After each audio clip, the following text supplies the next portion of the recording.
Hello, everyone, and welcome back to Brothers on the Board. On this podcast, we love working with kids, but one thing that we know from many years of experience is that they can really hurt your feelings sometimes. So, today we are talking about times in the classroom where kids said things or did things that most of the time inadvertently hurt our feelings or upset us in some way. So, Wes, you got that list in your head there, buddy? Times when many of these kids have came at you, have hurt your feelings, Oh made you feel yeah, bad. absolutely. I've got a list. I got a very long list actually. Kids can unintentionally be very hurtful. Uh, most of these are just playful, but I have a ton of them where they just can say things without thinking. Right? They don't really have much of a filter, and Oh no, so there's no filter with 12-year-olds. There's no, really it just not. comes out. Without even Yeah, realizing. and a lot of times, it makes you really like. These are things that for me is like, man, I, it's like it really digs. It hits deep at your deepest, your most inner insecurities. It's like, oh man, is that true? I don't know. So Oh yeah. we're we're gonna go through a few of these and just kind of it's a bit of a lighthearted one, just to kind of have some fun, talk about it. We would love in the comments for people to share times in your career that people or students have said some things to you that were uh, maybe a little questionable or hurt your feelings in some way. These are all things. I want to make sure everybody understands this. These are things that aren't out of a place of or from a place of hatred.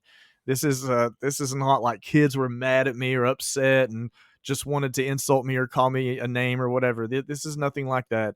This is things that's just sort of they a lot of times inadvertent. They didn't realize they were doing it, but that was the result. So, Wes, I'm gonna let you go first. Dude, I'm so excited to hear like what you have to say, and and I ain't gonna lie, man. I think this is a perfect time. This is a perfect time for you to tell the belt story. So why Gotta hear it. you put me on the spot with that one? Well, they didn't really. I mean, they laughed. I guess they didn't really say anything to hurt my feelings. No, but this it's just so funny that I think you got to share it. It's the best story ever. All right. Well, before we get into my list, I guess I'll share that one real quick. Um, so my first day, well, my first week of teaching at my new school. First week of being a full time teacher. I'd substituted for a year, um, but never full time taught. Had my own classroom. It was the first week. I come into the class. The kids all come in, find their seats. I'm doing the whole, first new teacher thing. All the things I've watched on YouTube where I'm greeting the kids at the door and everything. And all the kids get in, they get seated. And again, it's the first week of school. So, like, it's really quiet, right? And everyone's kind of silently sitting down. They still are kind of getting used to the norms and stuff. I come in and I like take a big deep breath, right? I'm like getting ready to talk to my class. Okay, everyone, this is what we're going to be doing for the day. I'm all excited. I'm way too excited, and then pow, my belt breaks. Right? What a first impression for seventh graders. Your belt exploding in the So, front of the room. so these were eighth graders. I was teaching eighth grade my Oh, first okay, year. okay. So yeah. It's a little bit, maybe a little better. Oh no, they're ruthless. Eighth graders are way more ruthless than seventh graders are. Oh, really? Oh, I absolutely. wouldn't think it. Yeah, I mean, seventh graders, I feel like don't have a filter, but eighth graders, like, oh, they'll what the kids call cap on you a Oh lot no, more. mine do the same thing. Yeah, but So here's the thing though: seventh graders have that little scared factor when they first come into middle school. You get that honeymoon phase, like they're afraid to laugh at you too hard exactly, initially, till they get to know you, right? yeah. So anyway, my belt pops. The kids all like crack up. It took me quite a bit of time to get them to quiet down to get started for the day. And then I went over to my coworkers and was just like, on planning, and was just like, my belt broke in front of students, like in front of the entire class.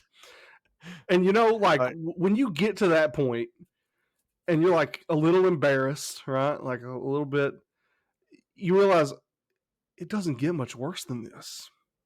Yeah, Like, this is rock bottom. this Like is I it. can't get a whole lot worse. Yeah, I I mean, can't. like bending over and your pants ripping, that would be pretty bad. Well, that's a whole other story for a whole other time. I did that in front of the staff. Oh no. That one happened in front of the staff, and we'll share that one later, but not right now. Got it. Got it. All right. So let's get into that was your technically your first kind of event. We won't call it an insult, but it's pretty funny. But let's hear your first entry into this list, your first insult, Okay, or so or whatever you want to call it. Go ahead. all right, so I feel like everyone has had this at some point in their teaching career because you ask a kid, like if you ask a kid how old you are, that is just a recipe for disaster. First of all, Yeah, they either really like grossly underestimate or they intentionally like roll over, right? Like intentionally like, oh, you're like, dude, you're 55. Like they just yeah. Well, my kids genuinely. So I wear a lot of cardigans. Like, mm, love my cardigans, right? I got glasses now. So like hashtag Taylor Swift. hashtag Taylor Swift. Yep, hashtag Taylor Swift. I got glasses now. I wear all my cardigans. The kids think I'm very old. Right? I'm 28 years old. I'm still a young teacher. And the kids really believe that there are people there that are like 50s, and the kids think I'm older than them. Like, genuinely, they are shocked when I tell them I'm 28. And I'll even have kids argue with me. They'll be like, no, you're not, you're lying It's about like your age. it's like, nah, dude, nah, there's no way. There's no You're way. you have to be close to retirement for sure. Yeah, absolutely. Like, what are you talking about? My hair's starting to turn gray. You can't really tell it right now, but it's getting there. It's gonna. Oh, dude, with my beard, like my beard when it went gray, and it's I'm 35, getting ready to turn 36, but like when my beard went gray, like kids' estimates at the beginning of the year went back by like 12 years. Like they went from, oh, you're 30 to, you're probably somewhere in your 40s. Like it just changed everything. Absolutely. And so that happened. And another one with students calling me old, like still in that ballpark. The other day, actually, this was like very recent, like last week. I had a student who was like answering a question, but he was kind of stumbling over what he was trying to say. And some of my other students in the group were trying to help him out because usually I'll like, Okay. if a student's stumbling over a question or like if they've taken a moment, I'll be like, well, you can ask someone for help. Well, we weren't to that point Sure. yet. He hadn't stumbled long enough, right? There was still some processing happening, and they were trying to Yeah, help yeah, him. yeah. They're trying to like whisper to him and stuff. And I was like, let him cook. Give him a minute. Let him cook. And my Yeah, class was yeah, like, yeah. who taught you that? I was like, I'm not old enough to not use the phrase let him cook. That is Oh yeah, I not know, right? It's like something. if you said it's like if you said lit a couple of years ago, like, oh man, that's lit. Before that it was, oh, that's fire. Like we can just keep going back, right? Yeah. But yeah, when you say something that's like their lingo, right? They don't expect it. But no, dude, it gets worse. Like after you get past 30, dude, it gets worse, man. Like it goes downhill from there. But yeah, age, I've not had a ton about my age, I would say. Um, most of them tend to guess younger most of the time until recently the beard started going gray, and then now I get some that's a little older, but not too bad. All right, so for my first one, dude, this happened this year. It was like the first month of school. So just to put this into context, at the beginning of this year, I went on a pretty successful diet, lost probably close to 20 pounds, was feeling pretty good about myself. And then I went on a cruise. And cruise ships, as it turns out, is the absolute death of diets. If you go on a cruise, you are asking for your diet to end essentially. So that's exactly what happened. I mean, I hadn't drank pop in like 3 months, but it's included in the price. You can't let it go, Oh, right? you're like, I'm gonna get mine. Dude, I'm getting my money's worth. You know what I mean? Like, I'm eating good on this cruise. So I ate everything, dude. I was eating like 7 ice cream cones a day, just going hard. So I put on, from that cruise to the end of summer, I put on like 30 pounds. So now I'm like plus 10 on where I was when I started. So I'd put on, some weight, go back to school, and the pants situation wasn't doing so hot. But for me, I'm a little cheap, right? And I'm like, well, I'll just keep my tight pants until I get back into them. I'll work out, I'll diet again. I don't want to buy a bunch of bigger pants and then lose weight, and then suddenly I've got a bunch of pants that I can't wear anymore because I bought too big pants. So I put on this pair of pants, and they were questionably tight. Like you're like kind of talking like if dress pants were skinny jeans kind of thing. You couldn't And I'm stick a looking at penny it. but between them and No, it was rough. Like, when you get in the car and it hurts. oh yeah. When you sit down in the car and it's like around your gut and it hurts. Oh, I do I'm that like, with belts all the time, man. All the dude. time. I'm like, oh, I gotta get this belt off. Well, no, actually, I'm getting ready to tell you about the belt. So I get I put these pants on. They're super tight. I'm looking in the mirror and I'm like, yeah, these look weird, man. I don't know. I don't know if I can pull this off. Like, if I put on that much weight? Well, I couldn't really button them. So what I did was I got a belt and put the belt on and just zipped them, right? Like, that's what I did. So I have my shirt over. You couldn't tell, but they were a little tight. So I get to work and it's in my head, as I'm walking in the room. I'm like, man, no one says anything to me. I'm like, oh well, maybe it's just me. They're not that bad. My wife hadn't said anything about them. She didn't seem to think nothing of it. So I get there and it's first bell, just teaching, doing my thing. This girl raises her hand, and I walk over to her and I'm like, yeah, what do you need? And she goes, are your pants tight? And I'm like, yeah, a little bit. And I just kind of walk away and I'm like, and then, before I walk away, she goes, yeah, they look like it. And then she just goes back to working. And I'm like, what do I say to this? So I'm like, this girl lives in my head rent free for the rest of the day, dude. If I had been close enough to work to change, I would have. I was like going to colleagues, like, do I look ridiculous? Like, how bad are these pants? And they're all like, no, they're fine. But dude, like, it was like the most nonchalant thing ever. Like, just, it was perfect timing. Like, it was almost like she was paid off to do it. Like, oh my goodness. I couldn't believe it.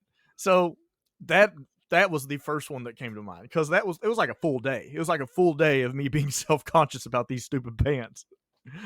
So that is my first one. Definitely one that will stick with me for a while. I've got one here in a few minutes that's old, and we'll talk about that one. But anyways, yeah, that one was a good one. So a few things I want to add to that one before we move to my number 2 is, first of all, Taylor, my wife, will let me walk out of this house looking ridiculous. Mine won't. She's pretty particular. Like, I won't say particular, but she will call me on it if I wear something stupid. I don't know how you call it. She will. Will Taylor just let you walk out and whatever? There'll be times where I'll get home and I'll be like, why didn't you tell me that I have an ink stain like on my leg? Like, yeah, she's ridiculous. Like, that's your problem. Yeah, she's like, you managed. So no big deal. And then also, that my friend, you haven't been in the club long enough, in the big guy club. Man, I don't know if I'm gonna. I've lost 10 pounds almost now again, so I'm like trying to keep from getting in the club. You're an honorary member at this point. Staying in the club. Yeah, you're right. I am honorary member. You so you haven't experienced the ripped pants like the story I said earlier. I always have an extra pair of pants in my supply closet. The kids will comment on it sometimes if I go in there to get like materials, because if you open up like the actual like, so like my supply closet, there's like a door, you get in there, science teacher, so I have like this massive closet, and then inside of it there's another little like dresser closet, right? If you open up that dresser closet, you have dress pants, dress shirt, everything, a full outfit on hangers hung up in there, ready to go at a moment's notice. So are these the in case I rip my pants or in case I poop my pants? In case I rip my pants. I mean, you never know. Oh, well, I mean, keep those emergency pants around. If that happens, everyone knows. I've told everyone this. If that happens, I go home. Policy. Yeah, I'm done. I'm done for the day. Yeah, if number 2 happens on that one, we're out. Ripping my pants, I can recover from. I ain't recovering from the other one. No, it's over. People don't forget. No. So anyway, those are the 2 things I wanted to add to that one. We will move on to my number 2 though, which is surprisingly similar to your number 2, which is kids accidentally calling me fat. Accidentally. Now, so they don't call me fat straight up, right? Obviously, they don't like Mr. Howard's fat, right? But I've had to prove to a few students a time or two I can beat them in a foot race still. Right? They do not believe it that I can outrun them. So I've had to prove that a few times. And then also, here recently, they'll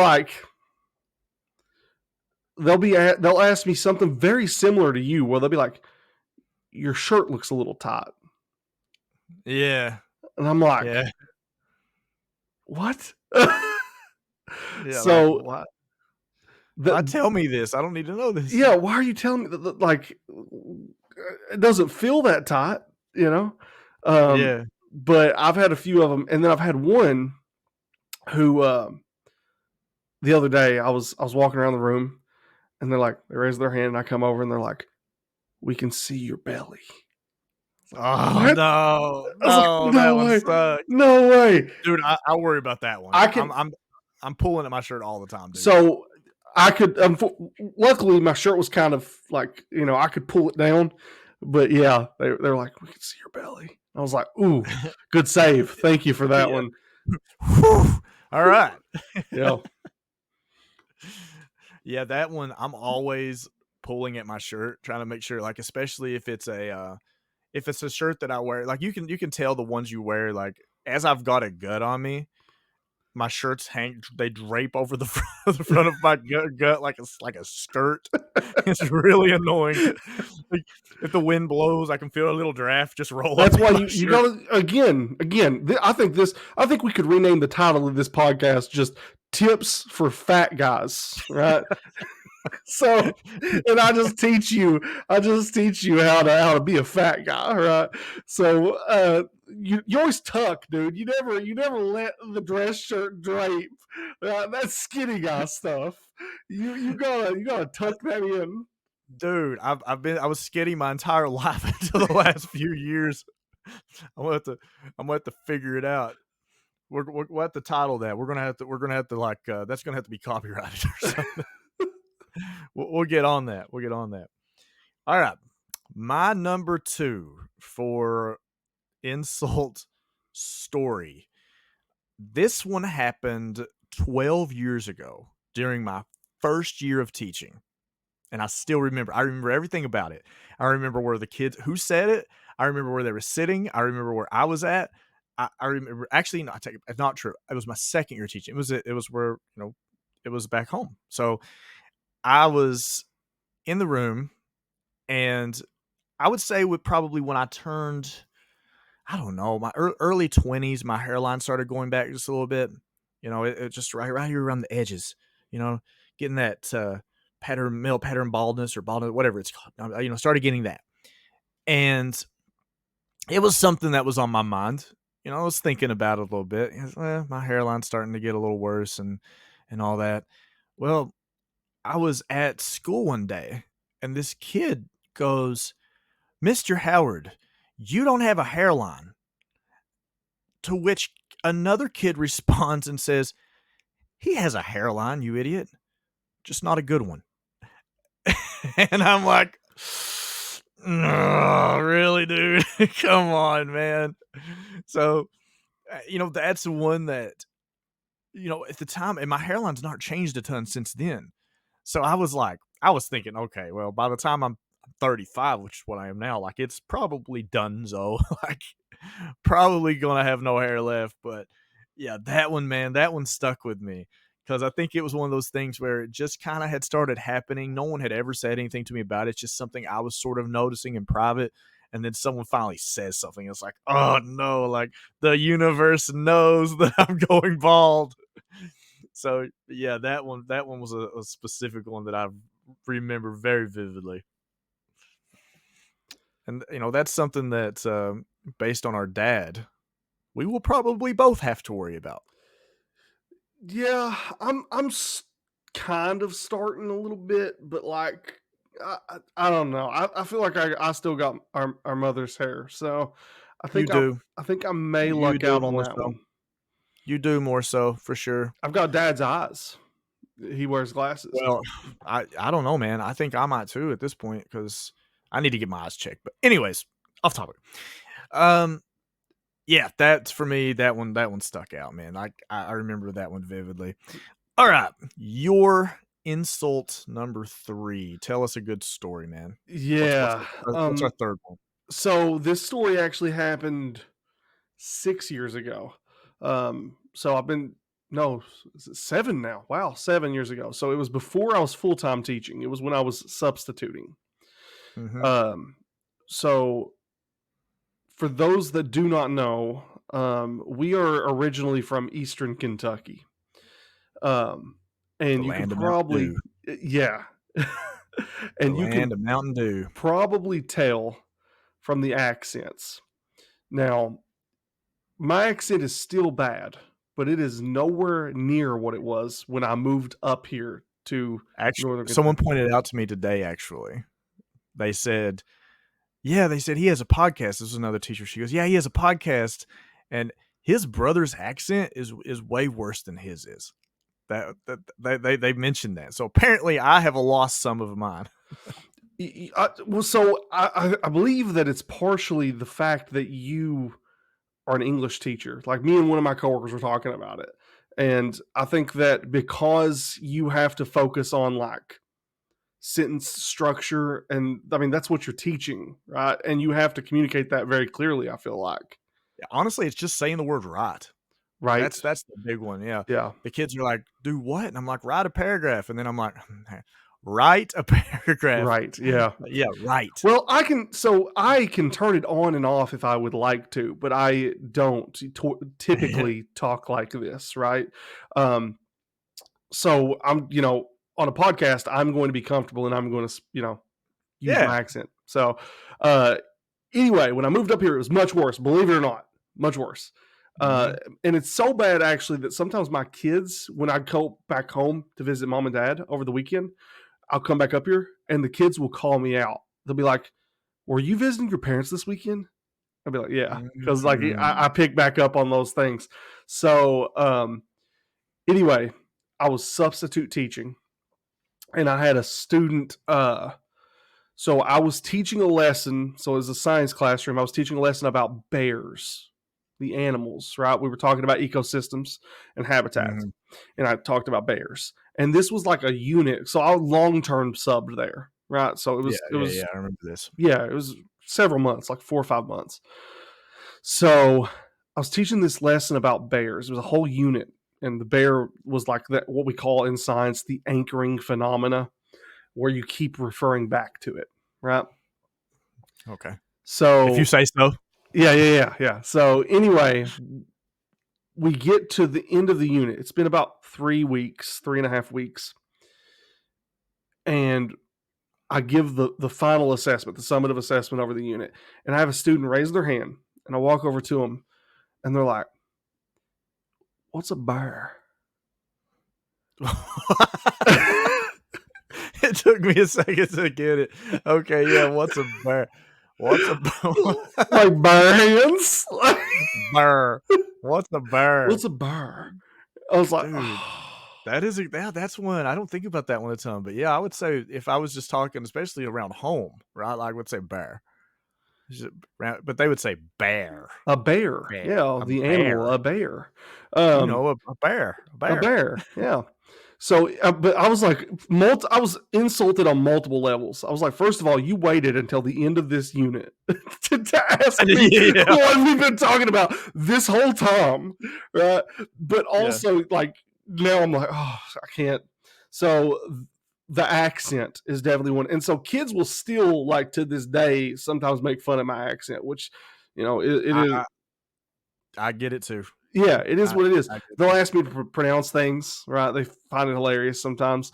The big one is, so I count down. If you've listened to any of the podcasts, you know I count down when I want the kids' attention. 5, 4, 3, 2, 1. Yeah, they'll be like 5, 4, 3, 2. I'm like, I don't sound like that now. I have a kid, dude, who is obsessed with my accent this year. Like, he's like a parrot in the room. I'll be like, okay, I want you guys to write, and while I'm talking, you can hear him go, right? It's like he's practicing. Like, he's trying to talk like me. And he'll come up and try to say things to me. And one day he just goes, why can't you talk right? I'm like, I can talk. So at this point, I've got to where I just go, listen, it's not my fault that you guys don't know how to talk. Like, it's not my fault that I'm the only one here who knows how to talk. So that's where I'm at with it. But yeah, the accents, yeah, I get that one a lot. Oh yeah, absolutely. And it's always nice though, because I will have some, because I teach in Northern Kentucky now. I will have some students who come from Eastern Kentucky. And 2 years ago, we had a student who moved here from Eastern Kentucky, and she was not on my team, but she came to one of my core connection classes where the students get to kind of choose where they come. And she comes in, and I'm like giving them the spiel, like, hey, I'm Mr. Howard. This is what we're going to be doing in here, blah, blah, blah. And her eyes like lit up. And she's like, oh, you sound like I do. I was like, yes. You sound like I do. I was like, yes, I do. You are my people. Yeah, I get it. I get it a lot. And you know, speaking, you know, of accents, we've noticed that we've had a handful of viewers or listeners from California. I hope you guys have been having a tremendously wonderful time listening to these banjos the last little bit. So thank you for tuning in. That is awesome. We do appreciate it. So, all right, it's my last one, right? This is it. Mm-hmm. All right, this is it. I'm sorry. I hope wherever you're driving to right now, because let's be honest, you're driving. I hope you're almost to your destination because it's almost over, which that sucks for you, but it is what it is. So I was down between two. I had two I could have chose from.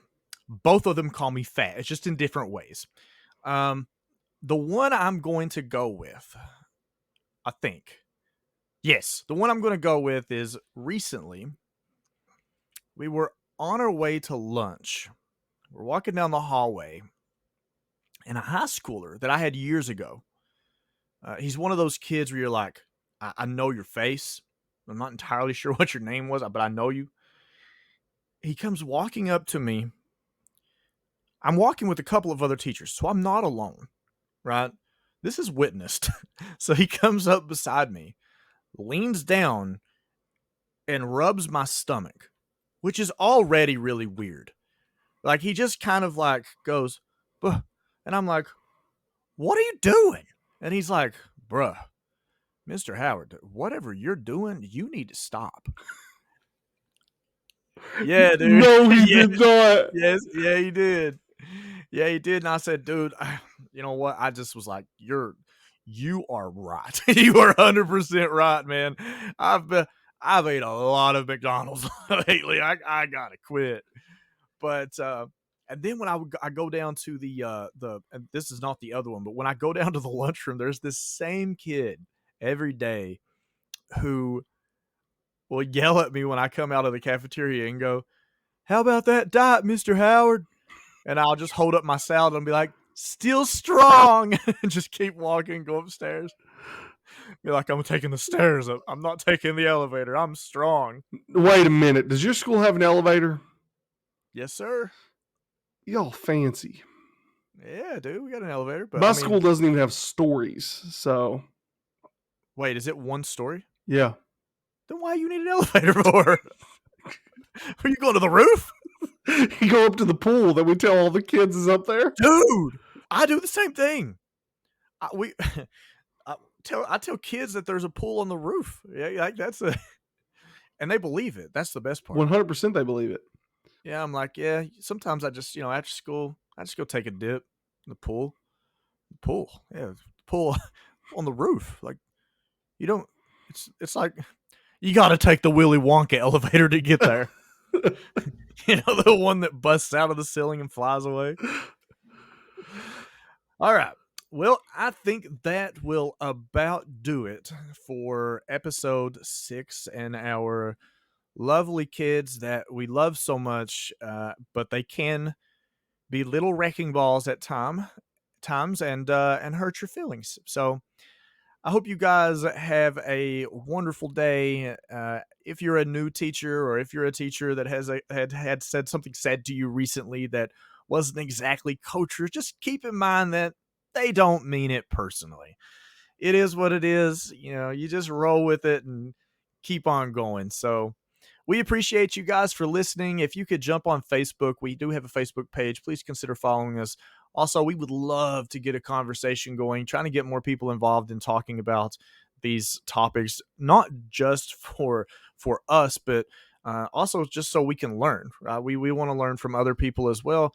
We're in no ways are we perfect or maybe even great at what we do. We don't know, but we do like to continue learning and getting better. We're always trying to improve. So we hope you guys have a wonderful day, and we will see you next Tuesday on Brothers on the Board. Have a great evening.